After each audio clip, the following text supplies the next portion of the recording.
નમસ્કાર વિદ્યાર્થી મિત્રો, એજ્યુટેકનો ચેનલમાં આપનું સ્વાગત છે।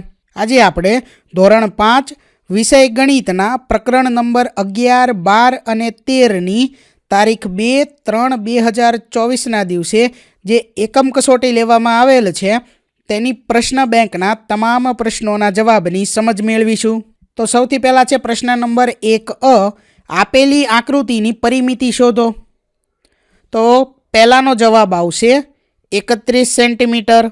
ત્યાર પછી બીજાનો જવાબ આવશે 32 મીટર। અહીંયા શું કરવાનું છે, તમારે પરિમિતિ એટલે આ દરેક જે માપ આપેલા છે આ બધાનો સરવાળો કરવાનો છે, બરાબર। એવી જ રીતે અહીંયા તે દરેક માપનો સરવાળો કરવાનો છે એટલે જે જવાબ આવે એ એની પરિમિતિ થાય। ત્યાર પછી આગળ ત્રીજામાં જવાબ આવશે 30 સેમી, ચોથામાં જવાબ આવશે 20 મીટર। પાંચમી જે આકૃતિ આપેલી છે ત્રિકોણની એની પરિમિતિ થશે 34 સેમી।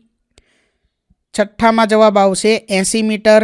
સાતમી આકૃતિની પરિમિતિ થશે 25 મીટર। આઠમી આકૃતિની પરિમિતિ થશે 23 મીટર। ત્યાર પછી આગળ નવમી આકૃતિની પરિમિતિ 54 મીટર અને 10મી આકૃતિની પરિમિતિ થશે 42 મીટર। ત્યાર પછી આગળ પ્રશ્ન 1B, તીર્થ, વૈશાલી, રોનક, વિરમ અને જીલ ગ્રીટિંગ કાર્ડ્સ બનાવે છે। તેમણે બનાવેલ કાર્ડ માટે નીચે આપેલ કોષ્ટક પૂર્ણ કરો। તો અહીં તીર્થનું કાર્ડ છે, એની લંબાઈ 5 સેમી, પહોળાઈ 3 સેમી છે, તો એની પરિમિતિ શું થશે? તો અહીંયા આપણે સાઈડમાં આકૃતિ દોરીએ, બરાબર। તો લંબાઈ કેટલી કીધી છે? 5 સેમી, બરાબર, અને પહોળાઈ કેટલી કીધી છે? 3 સેમી। તો આ સામે પણ 5 થશે, બરાબર, લંબચોરસ આકૃતિ બનશે અને અહીંયા પણ સામે 3 થશે, સામસામેની બાજુઓ સરખી હોય લંબચોરસમાં। તો પરિમિતિ એટલે દરેક બાજુનો સરવાળો, તો 5 + 5 10 અને 3 + 3 6, 10 ને 6 કેટલા થશે? 16 સેન્ટીમીટર। બસ એવી જ રીતે આપણે આ દરેકનો જવાબ લખવાનો છે, દરેકની પરિમિતિ લખવાની છે। ત્યાર પછી બીજું છે વૈશાલી, લંબાઈ 4 સેમી અને પહોળાઈ છે 4 સેમી, તો પરિમિતિ થશે 16 સેન્ટીમીટર। ત્યાર પછી રોનક 10 સેમી લંબાઈ અને 2 સેમી પહોળાઈ, તો પરિમિતિ થશે 24 સેન્ટીમીટર। વિરમ 6 સેમી લંબાઈ અને 4 સેમી પહોળાઈ, તો પરિમિતિ થશે 20 સેન્ટીમીટર। જીલ 6 સેમી લંબાઈ અને 6 સેમી પહોળાઈ, તો પરિમિતિ થશે 24 સેન્ટીમીટર। આગળ જોઈએ પ્રશ્ન 2A, નીચેના દાખલા ગણો। એમાં પહેલો દાખલો છે 19 મીટર ચોરસ બાગનું ક્ષેત્રફળ કેટલું થાય?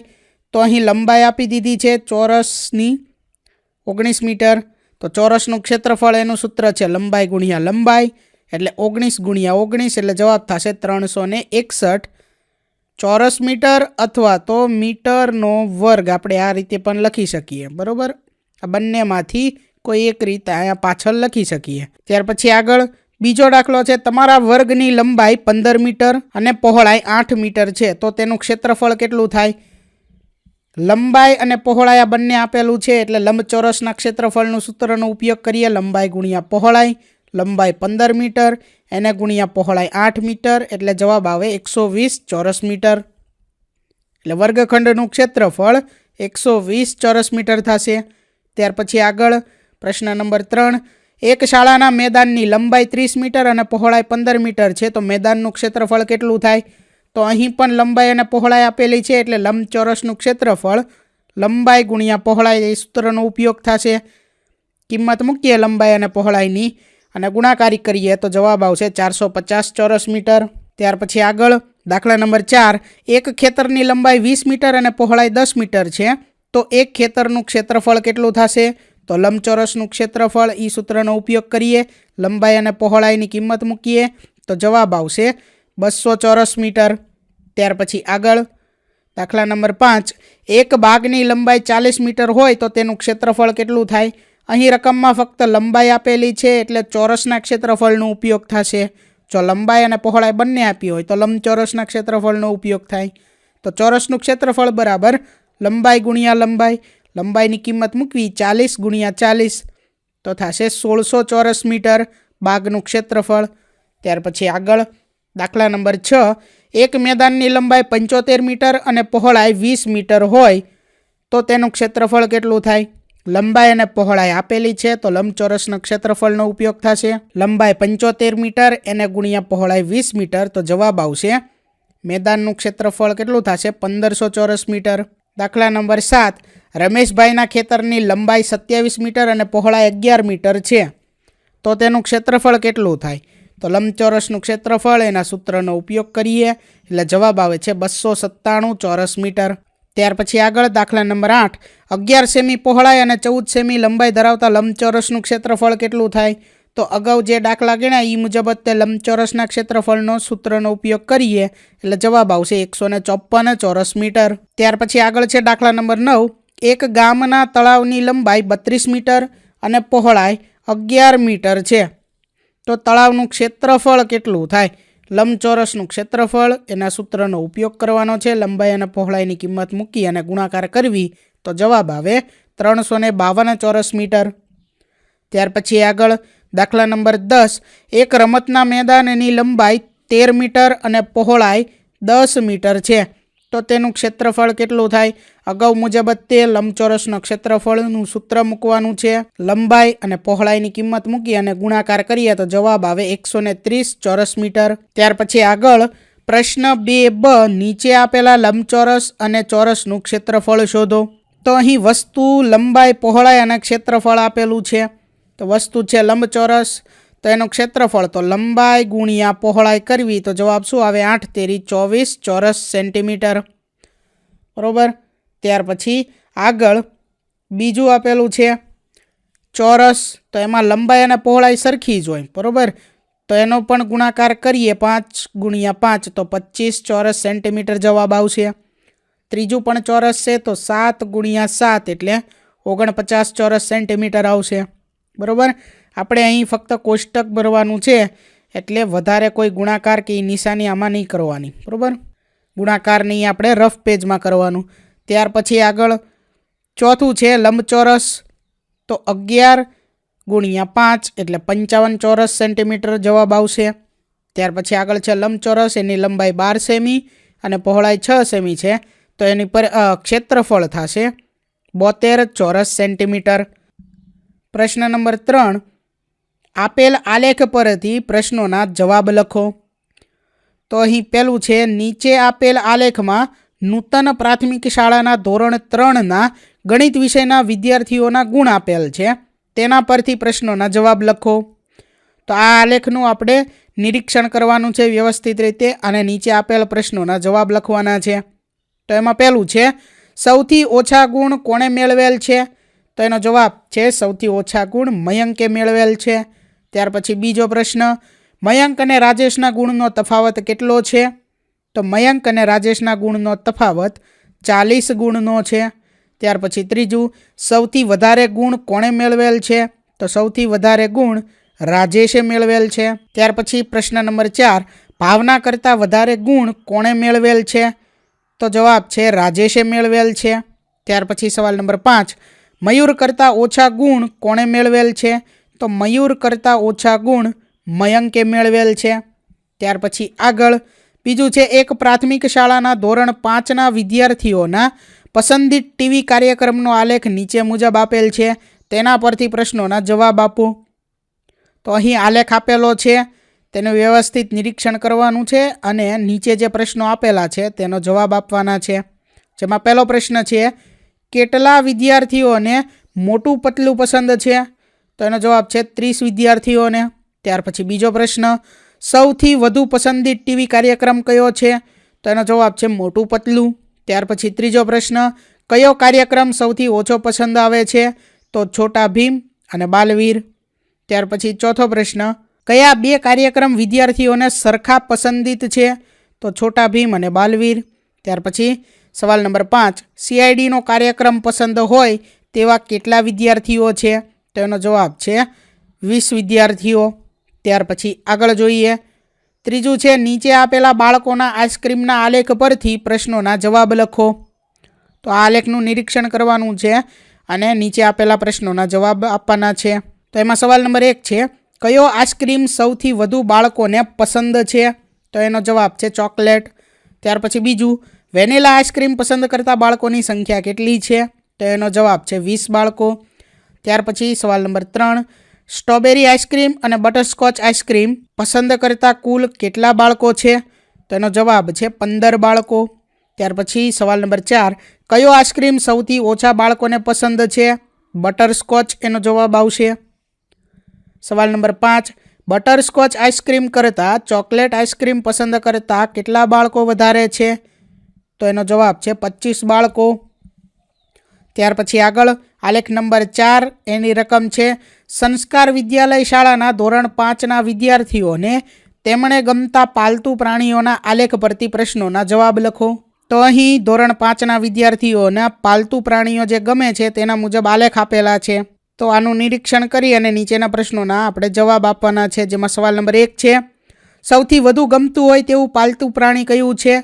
તો એનો જવાબ છે સસલું. ત્યાર પછી બીજો પ્રશ્ન, કેટલા વિદ્યાર્થીઓને ગાય પ્રાણી વધુ પસંદ છે? તો 25 વિદ્યાર્થીઓને. સવાલ નંબર 3, કૂતરા કરતાં બિલાડી વધુ પસંદ હોય તેવા કેટલા વિદ્યાર્થીઓ છે? તો એનો જવાબ છે 10 વિદ્યાર્થીઓ. સવાલ નંબર 4, સૌથી ઓછું ગમતું હોય તેવું પાલતુ પ્રાણી કયું છે? તો એનો જવાબ છે બકરી. સવાલ નંબર 5, સસલું પસંદ કરતા કેટલા વિદ્યાર્થીઓ છે? તો એનો જવાબ છે 40 વિદ્યાર્થીઓ. ત્યાર પછી આગળ 5મું, પંચશીલ શાળાના ધોરણ 5ના વિદ્યાર્થીઓની 30 દિવસની હાજરીના આલેખ પરથી પ્રશ્નોના જવાબ લખો. તો અહીં હાજરીનો આલેખ આપેલો છે, બરાબર. 30 દિવસની હાજરીનો આલેખ આપેલો છે. તેનું નિરીક્ષણ કરી અને આપણે નીચેના પ્રશ્નોના જવાબ આપવાના છે. જેમાં સવાલ નંબર 1 છે, સૌથી ઓછા દિવસ હાજર કોણ રહ્યું? તો એનો જવાબ છે નૈતિક. સવાલ નંબર 2, બધા જ દિવસ હાજર રહેનાર કોણ છે? તો એનો જવાબ છે જીયા. સવાલ નંબર 3, માયા કેટલા દિવસ શાળામાં હાજર રહી? તો એનો જવાબ છે 25 દિવસ. સવાલ નંબર 4, સૌથી વધારે દિવસ હાજર કોણ રહ્યું? તો જવાબ આવશે જીયા. સવાલ નંબર 5, નૈતિક કરતાં ભવ્ય કેટલા દિવસ વધારે હાજર રહ્યો? તો એનો જવાબ છે 15 દિવસ વધારે હાજર રહ્યો. ત્યાર પછી આગળ છે પ્રશ્ન નંબર 4, ગુણાકાર કરો. તો અહીં પહેલી રકમ આપેલી છે 1956, એને ગુણ્યા 122. તો અહીં બંનેનો ગુણાકાર કરેલો છે. તેનો જવાબ છે 2,38,632. ત્યાર પછી બીજી રકમ છે 188 ગુણ્યા 91. તો એનો ગુણાકાર અહીં લખેલો છે, જેનો જવાબ છે 17,108. એટલે અહીંયા આવશે લીટી, બરાબર, 17,108. ત્યાર પછી આગળ ત્રીજી રકમ છે 6,758 ગુણ્યા 13. તો એનો ગુણાકાર અહીંયા કરેલો છે, બરાબર, આનો. તો એનો જવાબ છે 87,854. બરાબર વિદ્યાર્થી મિત્રો, દરેક ગુણાકાર અહીંયા કરેલા છે, બરાબર, જે તમારે વ્યવસ્થિત રીતે જોવાના છે. ત્યાર પછી ચોથી રકમ છે 85,675 ગુણ્યા 4. તો એનો ગુણાકાર અહીં કરેલો છે. તો એનો જવાબ છે 3,42,700. ત્યાર પછી આગળ પાંચમી રકમ છે 8,420 ગુણ્યા 23. તો એનો જવાબ છે 1,93,660. ત્યાર પછી છઠ્ઠી રકમ છે 225 ગુણ્યા 22. તો એનો જવાબ છે 4,950. આગળ વધીએ. ત્યાર પછી સાતમી રકમ છે 365 ગુણ્યા 125. તો એનો જવાબ છે 45,625. ત્યાર પછી આઠમા દાખલાની રકમ છે 245 ગુણ્યા 138. તો એનો જવાબ છે 33,810. ત્યાર પછી આગળ 67,852 એને ગુણ્યા 7. તો એના ગુણાકારનો જવાબ આવશે 4,74,964. ત્યાર પછી આગળ 10મો દાખલો છે 86,574 એને ગુણ્યા 2. તો એનો જવાબ આવશે 1,73,148. ત્યાર પછી આગળ 11મી રકમ છે 9,843 એને ગુણ્યા 14. તો એનો જવાબ છે 1,37,802. 12મી રકમ છે 634 ગુણ્યા 235. તો એનો જવાબ છે 1,48,990. આગળ જોઈએ. 13મી રકમ છે 3,456 એને ગુણ્યા 34. તો એનો જવાબ છે 91,512. ત્યાર પછી 14મા દાખલાની રકમ છે 738 ગુણ્યા 124. તો એનો જવાબ છે 1,17,504. ત્યાર પછી આગળ 15મા દાખલાની રકમ છે 932 ગુણ્યા 212. તો એનો જવાબ છે 1,97,584. બરાબર.